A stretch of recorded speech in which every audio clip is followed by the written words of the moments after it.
गिबियावनो खुलुमनाय जासिबाय आरो दुलाराय बर' फरायसा आफादनिफ्राय बे समाव जोङो गासै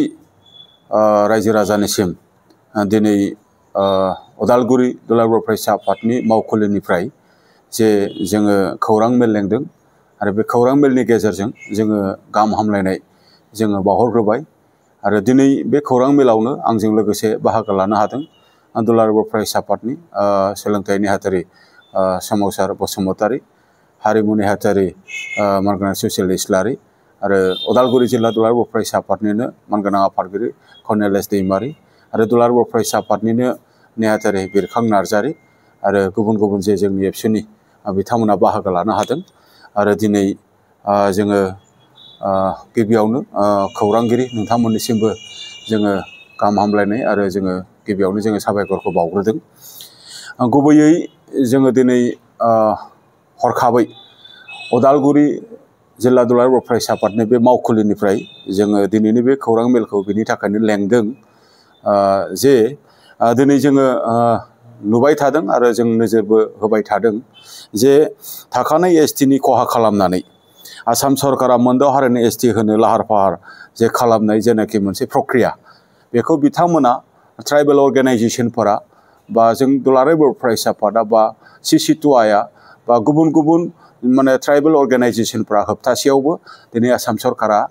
बेखौ माने बन्द' खालामाखै। बिथांमोननि जेनोखि मोनसे इनिशिएटिभ बेखौ बिथांमोना कन्टिनिउ दिनै लाखिबाय थादों। बिनिनो फोथायजाथाव सुलुंनिफ्राय जों मिथिनो मोन्दों जे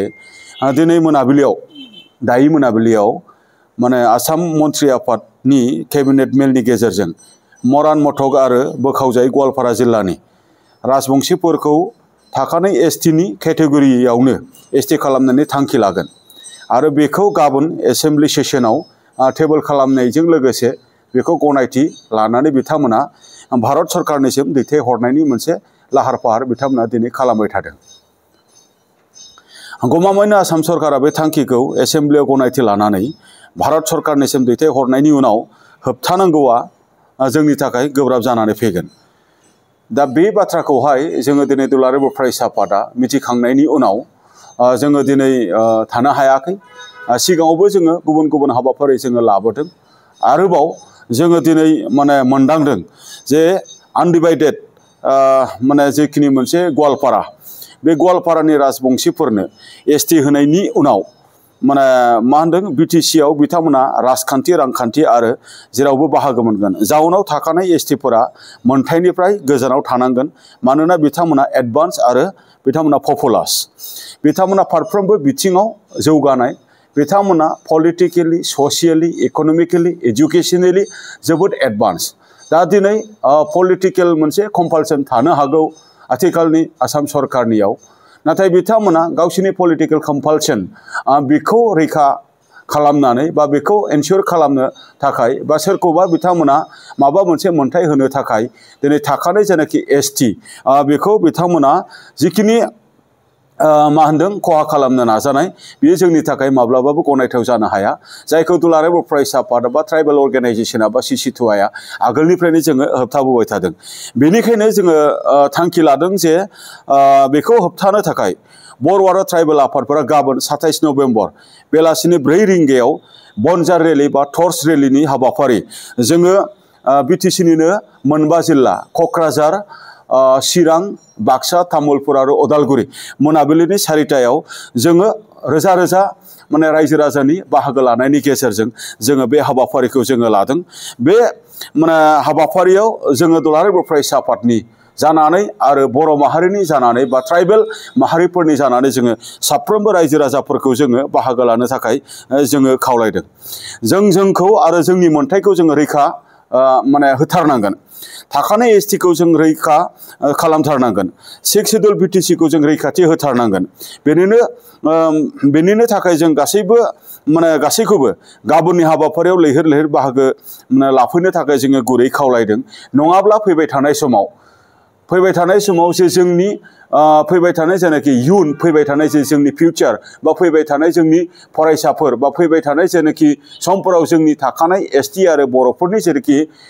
पलिटिकेलि मोनसे मोनथाय रांखान्थियारि जिखिनि मोनसे जौगानायनि बाथ्रा सोलोंथाइ जौगानायनि जिखिनि बाथ्रा बा गुबुन गुबुन बिथिंनि जेनाखि जोंनि सेफगार्डनि बाथ्रा बियो माने गैया जालांगोन बेनि थाखायनो जोंनि रैखाथिखौ जों होनांगौनि थाखाय जोङो बे मोनसे सोमावसारनायनि हाबाफारिखौ जोङो फोसावनो गोनां जादों जोङो भारत सरकार आसाम सरकार जोङो बिथांमोनखौबो जोङो बुंबाय थादों आरो लकेल जेनाखि काउन्सिल गभर्नमेन्ट बिथांमोनखौबो जोङो बुंबाय थादों जे जों थाखानाय एसटिखौ खहा खालामनानै जेन बिथांमोना जेनाखि एडभान्स बा पपुलास माखासे कमिउनिटि बिथांमोनखौ एसटि होनाया जोंनि थाखाय खैफोद गोनां आरो बिथांमोना जोंखौ खैफोदाव माने खोख्लैनानै जोंखौ बिपदआव जोंखौ दोननानै दिनै गुबुनखौ रैखा खालामनो नागिरनाय आरो गुबुननि सेफगार्ड आरो डेभेलपमेन्टनि बाथ्रा साननाया दिनै माब्लाबाबो बियो जाथावना नङा बेनि थाखायनो जों दुलाराय बर' फरायसा आफादा बा ट्राइबेल अर्गेनाइजेसन बा सिसिटुआया बा ट्राइबेल संघआ जों बर' माहारि हिसाबैबो जों आसाम सरकारखौ जोङो खावलायदों आरो आसाम सरकारनि खाथियाव जोङो दाबि दैखांदों आसाम सरकारा जेनाखि थांखि लानो थांबाय थादों बेखौ बिथांमोना थाबैनो रिथिं खालामफिननांगौ आरो थाबैनो बिथांमोना जे केबिनेटआव बिथांमोना थांखि लानानै बेखौ एसेम्ब्लियाव टेबोल खालामनो नागिरदों आरो एसेम्ब्लियाव टेबोल खालामखांनायनि उनाव बेखौ माने भारत सरकारनिसिम बिथांमोना दैथायहरनो नागिरदों बेखौ बिथांमोना उइथड्र खालामनानै लानांगौ आरो बेखौ बिथांमोना रिथिं खालामनानै बिथांमोना बै जायफोर माने कमिउनिटिफोरा दिनै एसटि जेनाखि मोनसे बिथांमोना मर्यादा मोननो थाखाय दाबि खालामबाय थादों बिथांमोनखौ बेलेग माबा मोनसे राहानि गेजेरजों बिथांमोननि जौगानायनि बिथांमोननि सेफगार्डनि बाथ्रा बिथांमोननि माने भबिष्यत माने रांखान्थि जौगानायनि बाथ्राखौ सरकारा साननो हायो बेखिनि बाथ्राखौहाय जोङो दिनै नैबे उदालगुरि जिल्ला दुलाराय बर' फरायसा आफादनि मावखुलिनिफ्राय जोङो बेखिनि बाथ्राखौ जोङो सरकारनि फारसेथिं जोङो दैथायहरदों लोगोसे गाबोननि जानो गोनां जेनाखि मोनसे जोंनि बनजार रेलि हाबाफारि बेवहाय जोंनि मोनथायनि थाखाय जोंनि रैखाथिनि थाखाय जोंनि सेफगार्डनि थाखाय जोंनि 6 शिड्युलखौ जोङो रैखा खालामनांगौनि थाखाय आन्दोलन खालामनानै मोननाय मुंख्लं खालामनानै मोननाय जेनाखि जोंनि मोनसे 6 शिड्युल बेखौ रैखा खालामनांगौनि थाखाय गासैखौबो लैहोर लैहोर बाहागो लानो थाखाय आङो दुलाराय बर' फरायसा आफादनि जानानै आङो गासैखौबो गुरै खावलायहरबावबाय फिन खेबसेबाव गोजोन्थों बिथांमोनखौ जोङो टेलिफनिक भाबैब्लाबो हानायखिनिखौ आरो बिथांमोनखौ जोङो मालाबा जोङो बुंबोबाय थादों आरो बिथांमोनजों जोङो रायलायबोबाय थादों आरो बिथांमोनखौबो जोङो खावलायबोबाय थादों जे जोंनि ट्राइबेल जिखिनि मन्त्रि बा ट्राइबेल जिखिनि एमएलए बा ट्राइबेल जायफोर इलेक्टेड मेम्बार दङ बिथांमोना ट्राइबेलनि रैखाथिनि थाखाय ट्राइबेलनि सेफगार्डनि थाखाय जोंनि सेफ्टिनि थाखाय जोंनि सिकिउरिटिनि थाखाय बिथांमोननि गिबिसिन मावनो गोनां दायित्व आरो गिबिसिन रेसपन्सिबल माने बिबाना बिथांमोननिया जोंनि ट्राइबेल बिनि उनावसो बिथांमोना गुबुनखौहाय माने साननो हायो बे बाथ्राखौ जों बुंबाय थादों नाथाय बिथांमोना दिनै नैबे बायदि जिखिनि मोनसे आसाम गभर्नमेन्टनि जे इनिशिएटिभ नैबे इनिशिएटिभखौ बिथांमोना जेन माने गोख्रोङै माने होबथानायनि मोनसे रल आरो होबथानायनि मोनसे इनिशिएटिभ आरो बिथांमोना ट्राइबेलनि जानानै स्टेन्ड खालामो बे बाथ्राखौ जोङो दिनै नैबे माने खौरां मेलनि गेजेरजों जोङो खावलायदों लोगोसे गुबुन गुबुन एमएलएफोर बिथांमोनखौबो जोङो खावलायहरदों एमपिसफोर बिथांमोनखौबो जोङो खावलायदों लोगोसे जोंनि लकेल गभर्नमेन्ट जायनाखि 6 शिड्युल जायनाखि बिटिसिनि गभर्नमेन्ट मानाव गेदेर हाग्रामा महिलारि बिथांजों लोगोसे बिथांनि गभर्नमेन्टनि इलेक्टेड सोद्रोमा बिथांमोनाबो जेन जे जोंनि ट्राइबेला खहा जानाय कुनु आसाम गभर्नमेन्टआव जेन पलिसि फैया आरो ट्राइबेला खहा जानाय कुनु आसाम गभर्नमेन्टआ सिद्धांत लानो हाया बेनि थाखाय जे जोंनि 6 शिड्युलनि जेनाखि गभर्नमेन्ट बिथांमोनाबो स्टेन्ड खालामनांगौ होननानै जोङो बिथांमोननि खाथियाव जोङो दाबि दैखांदों नङाब्ला दिनै बिथांमोनाबो बा बिथांमोननि जिखिनि थांखि आरो बिथांमोननि जि साननाय गावनि आथिङाव गावनो रुवा माने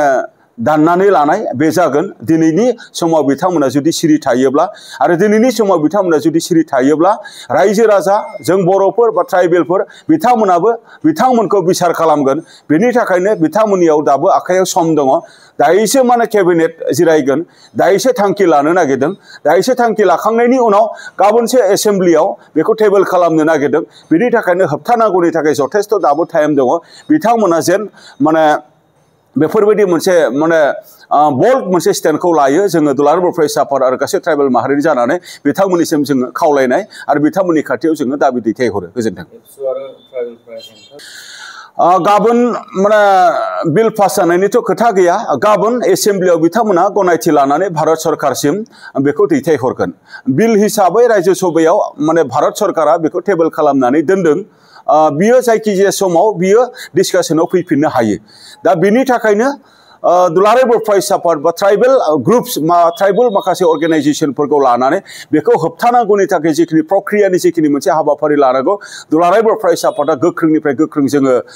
लागोन जोङो 1 इन्सिबो जोङो फावसिनायनि खोथा गैया आफाद हिसाबै जातीय मोनसे सेन्टिमेन्ट आरो जातीय मोनसे इमोशन आरो जातीय मोनसे रैखाथिनि थाखाय दुलाराय बर' फरायसा आफादा जेरैखि जाया बेखौ स्टेन्ड खालामगोन आरो होबथानायनि थाखाय जोङो जायखिजाया हाबाफारिखौ जोङो फैबाय थानाय समाव जोङो लानो थाखाय जोङो थागथियारि जानानै दङ आरो बेबायदिनो गाबोननि मोनाबिलिनि जिखिनि बनजार हाबाफारि बे हाबाफारिखौबो जोङो माने लानो थाखाय बेनि थाखायनो नोंथांमोननि मिडियानि गेजेरजों जोङो फोसावदों